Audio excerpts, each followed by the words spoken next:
So this week is a little bit different because I am traveling. So I just kind of wanted to share how best I prepare for traveling, especially because I'm on prep and I have just over 5 weeks until my next competition. So when I am traveling and I know I'm on prep and I have to stick to my macros, there's a couple of things that I do.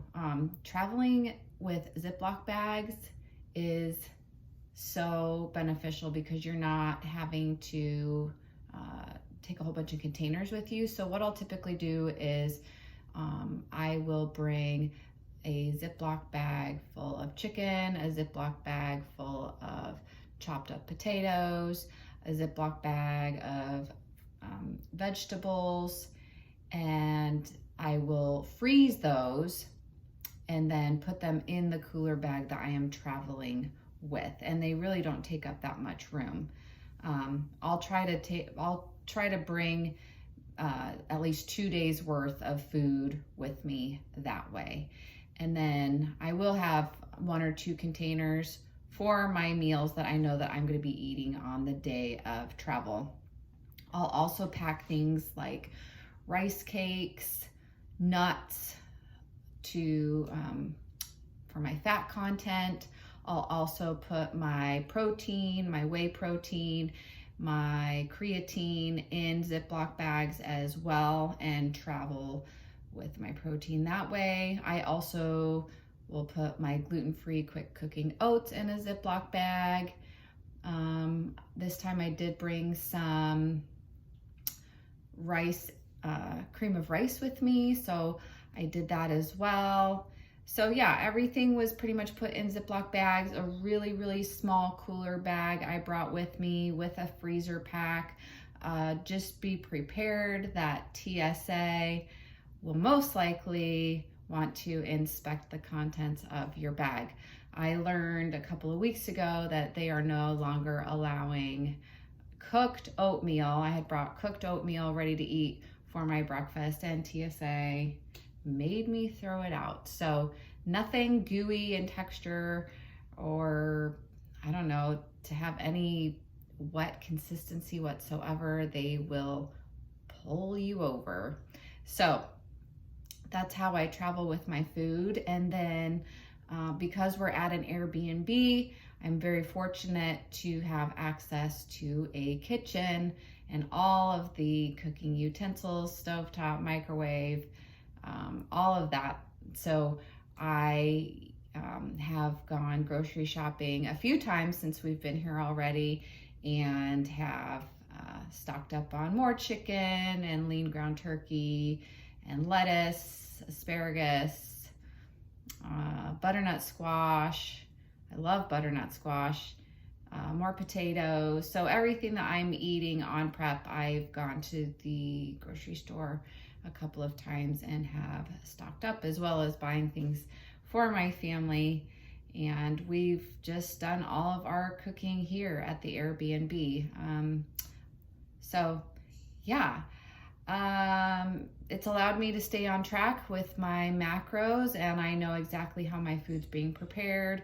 There's not, when you eat out, there's a tendency of having so much seasoning, so much salt, so much butter and oil when cooking foods at restaurants. So the more that I can eat and prepare my own food, the better it's gonna be overall. So I look for the closest gym, and very fortunate that there is a gym 3 minutes driving distance from our Airbnb.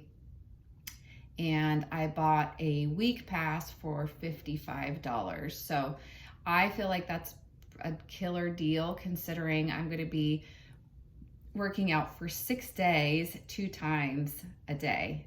So 6 times 2, so 12 times for $55. The gym is small.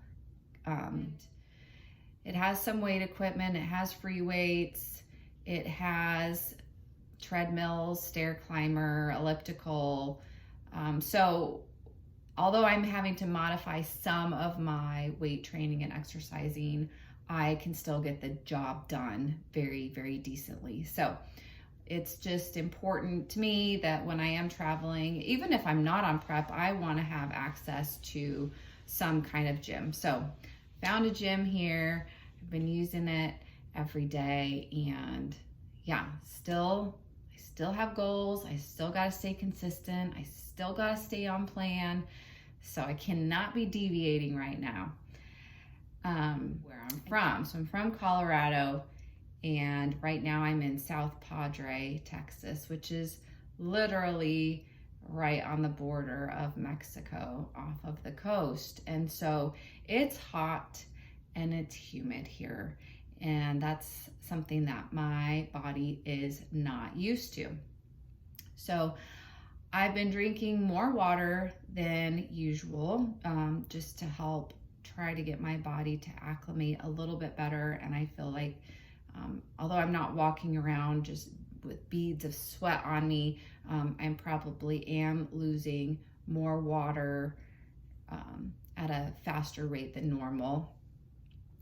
And the thing is so I still am weighing myself every day for my coach, and my weight has slowly been climbing up, and I've been getting a little frustrated and thinking, oh my gosh, like I'm on my plan, I'm hitting my macros, I'm doing my training, I'm actually getting more steps than normal just from walking back and forth to the beach and just staying really active, and my weight is climbing just when I thought, that my macros were working and I was gonna get leaner.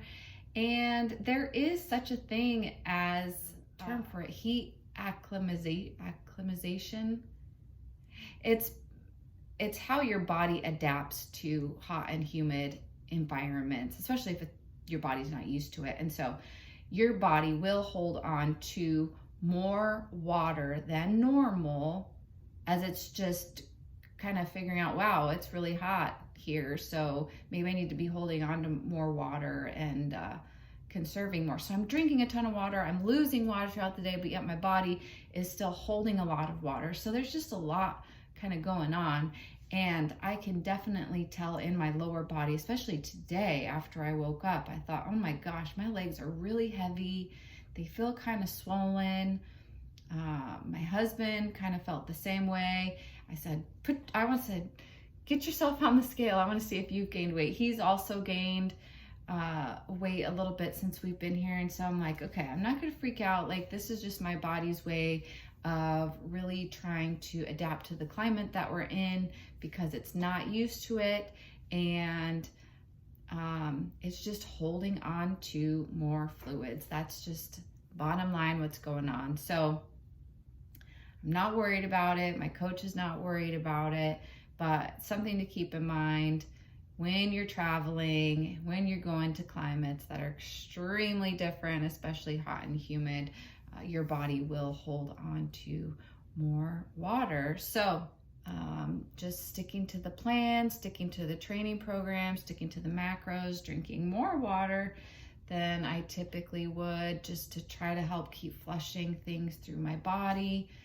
And yeah, I'm getting very close to being 5 weeks out from my show. So hey you guys, this is Coach Tony back again, and then we're gonna talk about today, how do you get prep, especially if you're close to your show while you're traveling. Obviously it's very important to really know where you're going. First of all, know your surrounding, making sure that where are you going to stay. There's actually a full setup of gym to make sure that you can get all your workout in. Sometimes if you stay in a hotel, it's really hard to find some type of machines or even weights these days. So that's why it's so important that when you travel, knowing like your surrounding, knowing what gyms you can go to. So this way you can get maybe like a couple days, a membership. You get your workout in, especially that Gail right now is very close to her show, about, a couple weeks out. She has to do her cardio in the morning, and she has to come back and do her weightlifting. So that's very important to do it. Obviously also getting an Airbnb to make sure you're getting all your meals, bringing with you your scale so you can weigh out your food and knowing that you are prepped 100% with that. And as you can see, Gail focus a lot on, she's focusing a lot on her glutes workout. She really does something that she has to really work on. When she got some of the feedback from from the judges, that she needs to work on her glutes, really get them tight. So as you can see, the squat, the Bulgarian squats, the step up box, really focusing on time under tension, on that. And something also that Gail experienced this, travel is water retention. And that's normal when you go to a place, changing weather, right? So that means like if you go to, a different state that it's very humid, it's easy for the body to retain more water if you don't, consider that, and making sure that you are drinking enough water. But also the body, it's just its way that it retains water during humidity. So that's something also that we experienced for the first time with Gail, that when she went to a different state, I asked her to weigh herself every single day to see where she's at. And you can tell that she's gained a couple pounds from just like the humidity and the change of the weather as well.